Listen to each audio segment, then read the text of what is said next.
তার উপর এই রাস্তা দিয়ে নিয়ে যেতেছি, এটার জন্য আবার পারিবারিক ঝামেলা হয় কিনা এটা দেখেন। থেকে এই যে 10 নম্বর থেকে আসতে কতক্ষণ লাগলো বা কিরকম জ্যাম করলো?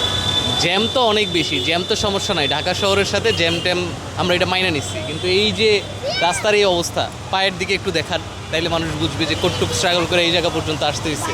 এদিকে আমার ওয়াইফ ইন্টারভিউ দিতে যাবে, সকল কাগজপত্র ভিজে গেছে, এখন ইন্টারভিউ দিতে পারবো না।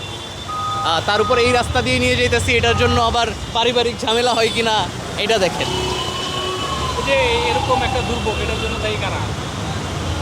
এখন তো ভাই কাউরে দোষ দিয়ে লাভ নাই, সকল সরকারই তো আমরা দেখছি, ইন্টারিম দেখছি, আমরা আওয়ামী লীগ সরকার দেখছি, এখন বিএনপি সরকার দেখতেছি, সব সরকারেই তো সেম অবস্থা। সো দোষ আমাদের যে আমরা হচ্ছে আবার নেতা নির্বাচন করি, তো এর জন্য আমাদেরই দোষ। যে এই দুর্ভোগের কারণে ইন্টারভিউটা দিতে পারলেন না? দিতে পারলাম না, দিতে পারার থেকে বড় কথা হচ্ছে আমার সকল বাইকের কাগজপত্র, আমার ওয়াইফের সার্টিফিকেট সব কিছু ভিজে গেছে। এখন এইগুলো তো রিকভার করা কঠিন, এগুলো তো আমাদের ব্যক্তিগত দুর্ভোগ। কী করা উচিত, যে কী করলে এটা কমবে এই দুর্ভোগ?